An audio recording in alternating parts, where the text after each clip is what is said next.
Well, kiddos, looks like it's time for another one of old Uncle Mike's bedtime stories. I want to apologize for story number 3 getting cut off like it did, but the camera went out on us. Anyhow, to finish up story number 3, this being had taken off on me, walking fast. It took about 4 or 5 steps, and when it hit the big trees, it took off like a damn jackrabbit. Crashing, you could hear it going out through there. We could even hear it when it crossed the tracks. We could hear it running through the riprap. So me and them Austin boys, they was already at the motorcycle, by the way, from all the noise with the shooting and all that carrying on. They was at the motorcycle. We fired it up, and we went to the house. And that was the end of that. That was about 1983, I guess. Well, the next story I'm going to tell y'all happened in, I want to say it was 1987. Me and my cousin were sitting on, and his dad, me and my cousin and his dad were sitting on the front porch. We'd been drinking that night. We was sitting out there. It was probably 1 o'clock in the morning. A bunch of guests had already left. We was visiting and things, having us a drink together. And they all had peeled out the driveway and left.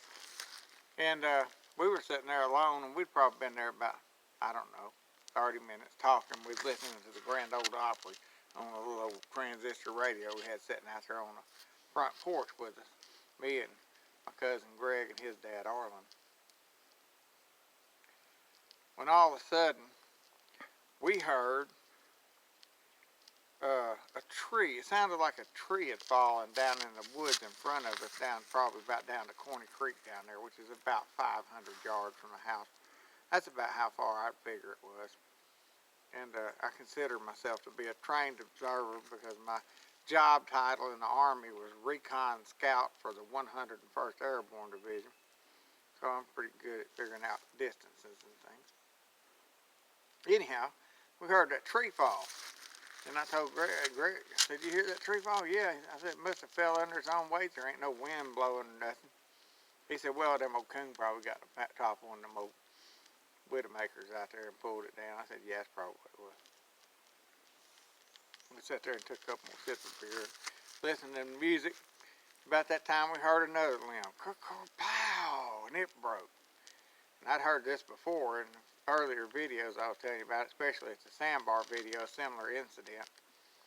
And heard another limb. Pow!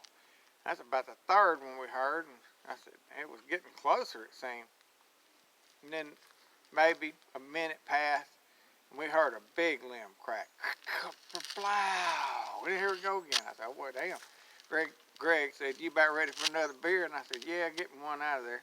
Greg went in the house and get us a beer, and I'm looking out into the forest wondering what the hell this is coming down through there.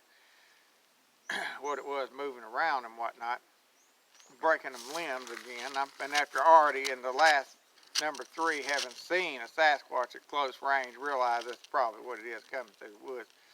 Greg come out, tapped me on the shoulder, and I reached up to get my beer, and he handed me a high-powered rifle. He said, "That ain't no rabbit coming through the woods." And I said, "Sure as hell ain't, is it?" He said, "We better be careful. This is liable to be a distraction. There's liable to be one standing right on the side of the damn house right there." I said, "No shit." He said, "Be ready." Hell, we had safeties off. Greg had a 12-gauge automatic. Well, we had a Winchester 12-gauge automatic, and I had a Remington 30-06 with a ram line clip in it, held 10, and one up the pipe that made 11 180 grain 30-06 rounds, so I was ready for pretty much anything. Anyhow, the thing come up and whatever it was, broke limbs out in front of the house and stuff. And we heard it that night. And nothing else happened. By the way, that night, we're talking about the same cabin from story number 1 where my cousin's mom had that creature come up and hollering and trying to get in the house and that kind of stuff. So we're getting pretty educated by now that these are Bigfoots or whatever you want to call them. We call them swamp ape. Anyhow, I slept with my rifle that night. I got up the next morning. Nothing else occurred. I think we heard a growl maybe or something down there. That was it. The next morning, Greg's dad was cooking us some breakfast. We all got up. It was early. It was just daylight, just breaking daylight. And we had an old dog that Arlen had got, and it was a 100% Rhodesian Ridgeback dog. Name was Rambo. And Rambo was on the front porch growling, looking out into the woods like it was the damn devil himself out there. Again, his bridge was standing straight up, and he was trying to back his ass into his brand new screen that Arlen had just put on the cabin to keep the mosquitoes out, and he was backing his ass, tearing the damn screen up, backing his ass. And then I opened the door so he wouldn't tear the screen up. He ran in the bedroom and got under the bed and started whimpering. This is just at daylight, the morning after that we heard those trees breaking. And I knew there was something out there. So I thought, oh, this ain't no game. So we ate breakfast. And I went there and I got Rambo petted.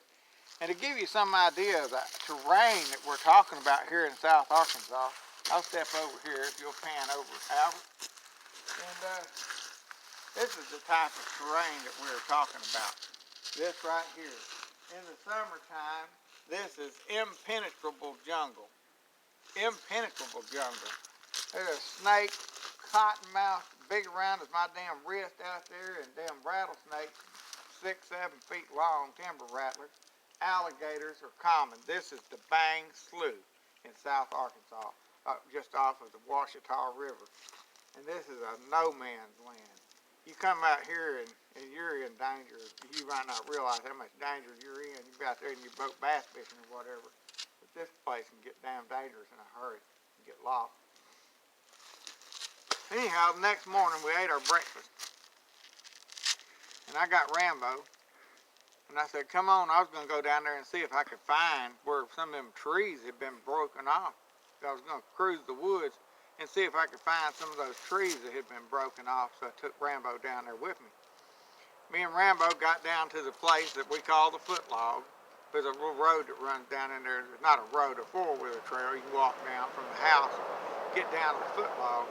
We got just about there. And Rambo went crazy again, growling like it's the damn devil himself. And here I am out here. Of course, I had a rifle with me.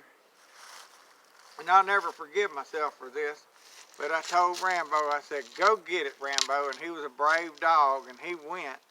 And I thought maybe it was a hog or something making that noise. But whatever it was, I heard a ka-whoom. And it, the best of my knowledge, what just happened was whatever it was had kicked or knocked the air out of Rambo, and I heard him go, yipe! And then I didn't hear nothing else, and I stood there with my rifle on the ready, and I called for him a few times, Rambo, Rambo. Rambo didn't answer. Anyhow, I ended up searching for him for a little while. I couldn't find him, called for him, and I didn't know what I was in the woods with down there, so I got my ass back to the house. And anyhow, we never saw Rambo again. So now, this Bigfoot bullshit's getting personal. I assume it was one of those creatures that must have killed Rambo, because Rambo was a hell of a dog. He would come up and drag deer up in the yard that he had killed himself on the regular. He was a damn good dog, and a damn good dog hard to find. Well, we found out later as we started investigating these creatures that they don't like dogs, and they'll kill them any chance they get. And they killed Rambo. Now things are personal. So I'll just have y'all hang on for story 5. It's going to be coming up real soon. Thank y'all for joining in.